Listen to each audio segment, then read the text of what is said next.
Student, मैं are के गुप्ता। आज इस वीडियो में परमाणु के विभिन्न कोषों में उपस्थित इलेक्ट्रॉनों के वेग का व्यंजक निगमित करेंगे और देखेंगे कि जो इलेक्ट्रॉनों के वेग होते हैं क्या एक समान होते हैं और यह वेग किन किन कारकों पर निर्भर करते हैं। तो बोर के परमाणु मॉडल का उपयोग करेंगे। बोर का जो परमाणु मॉडल है वह दो सिद्धांतों पर कार्य करता है। बोर का परमाणु मॉडल कहता है कि जो इलेक्ट्रॉन होते हैं निश्चित कक्षाओं में चक्कर लगाते हैं। जो कक्षाएं होती हैं वह क्वांटीकृत होती हैं और इलेक्ट्रॉन केवल उन्हीं कक्षाओं में चक्कर लगा सकते हैं जिनके लिए इलेक्ट्रॉनों का जो कोणीय संवेग होता है h/2 का पूर्ण गुणक होता है। अर्थात कोणीय संवेग का मान h/2, 2h/2, 3h/2 इस प्रकार बढ़ता जाएगा और h का मान यहाँ प्लांक नियतांक होगा और m इलेक्ट्रॉन का द्रव्यमान, v वेग और r त्रिज्या होगी। तो चलते हैं इलेक्ट्रॉन के वेग की गणना व्यंजक निकालते हैं। तो हम जानते हैं कि जो हाइड्रोजन परमाणु सबसे सरल परमाणु कौन सा है? हाइड्रोजन परमाणु। हाइड्रोजन परमाणु के नाभिक में एक प्रोटॉन होगा जिस पर आवेश की मात्रा धन 1.6 × 10⁻19 कूलम होगी और इसके चारों तरफ जो पहली कक्षा में होगा उसमें एक इलेक्ट्रॉन होगा और यहाँ नाभिक से इलेक्ट्रॉन की जो बीच की दूरी होगी स्मॉल r होगी। तो वहाँ पर किस वेग से इलेक्ट्रॉन चक्कर लगाता है उसकी हम क्या करेंगे, गणना करेंगे। तो इलेक्ट्रॉन और नाभिक के बीच जो लगने वाला स्थिर वैद्युत बल होगा या आकर्षण बल F = क्या होगा 1/4πε0 Q1/Q2r² होता है। इलेक्ट्रॉन और प्रोटॉन पर दोनों पर आवेश की मात्रा स्मॉल e है और तो ये क्या हो जाएगा Q1 Q2 के साथ वैल्यू पुट कर देंगे तो ये हो जाएगा 1/4πε0 E²/r²। इस जो बल की प्रकृति होगी वह आकर्षण की होगी अर्थात इलेक्ट्रॉन नाभिक की ओर आकर्षित होगा। अब यह जो आकर्षण बल लग रहा है यह आवश्यक जो इलेक्ट्रॉन है वृत्ताकार मार्ग में गति करने के लिए आवश्यक अभिकेंद्र बल प्रदान करता है। कोई भी कण या वृत्ताकार मार्ग में तभी गति करेगा जब उसे आवश्यक अभिकेंद्र बल मिलेगा। जैसे सूर्य के चारों तरफ विभिन्न ग्रह क्यों परिक्रमा करते हैं? क्योंकि सूर्य और ग्रहों के मध्य कौन सा बल कार्य करता है? गुरुत्वाकर्षण बल लगता है। तो इसी प्रकार जितने भी परमाणु होते हैं तो इलेक्ट्रॉन पर नाभिक का आकर्षण बल लगता है और उन्हें आवश्यक अभिकेंद्र बल देता है। यह दोनों बलों को हम संतुलित करते हैं, बराबर करते हैं तो 1/4πε0 E²/r² mv²/r हो जाएगा। एक r कैंसिल कर देंगे तो यहाँ से mv² की वैल्यू हो जाएगी 1/4πε0 E²/r।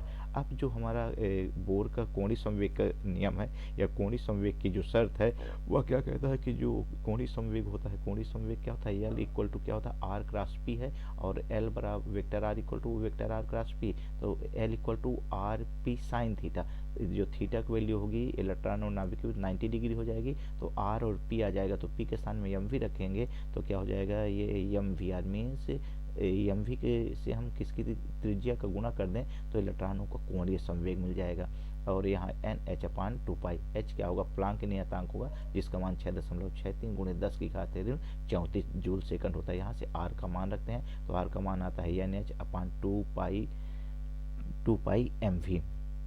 अब यहाँ से जो r का मान है ये समीकरण 1 में जहाँ r है mv² = 1/4πε0 E²/r के स्थान पर इस वैल्यू को रखते हैं और इसको सॉल्व करते हैं, ऊपर ले जाते हैं और सॉल्व करते हैं और यहाँ से किसकी वैल्यू निकाल लेते हैं? v की वैल्यू निकालते हैं। पहले v की निकालेंगे क्योंकि यहाँ n दिया है इसलिए vn, ये सिंपल से पहला v है तो v किसी भी कक्षा के लिए और n कक्षा के लिए हो जाएगा तो vn = E²/2ε0 h 1/n होगा।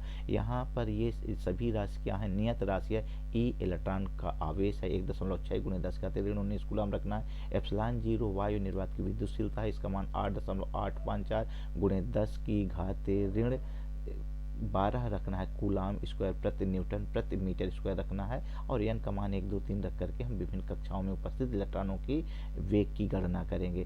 तो ये नियतांकों को मान रखने पर जो vn है 2.18 × 10⁻6/n होता है। अर्थात विभिन्न जो इलेक्ट्रॉनों की वेग है वह किसके n के व्युत्क्रमानुपाती होता है। जैसे कोश से हम दूर जाते जाएंगे इलेक्ट्रॉनों के वेग में कमी होगी, इस बात को ध्यान रखना। मतलब जो सबसे अंदर का इलेक्ट्रॉन होगा, पहली कक्षा का इलेक्ट्रॉन, उसका वेग सबसे अधिक होगा और जब हम बाहर की ओर जाएंगे तो इलेक्ट्रॉन का वेग घटेगा। तो 1 नंबर क्वेश्चन पूछेगा कि नाभिक से दूर जाने पर इलेक्ट्रॉन का वेग घटेगा कि बढ़ेगा? तो इलेक्ट्रॉन का वेग घटेगा।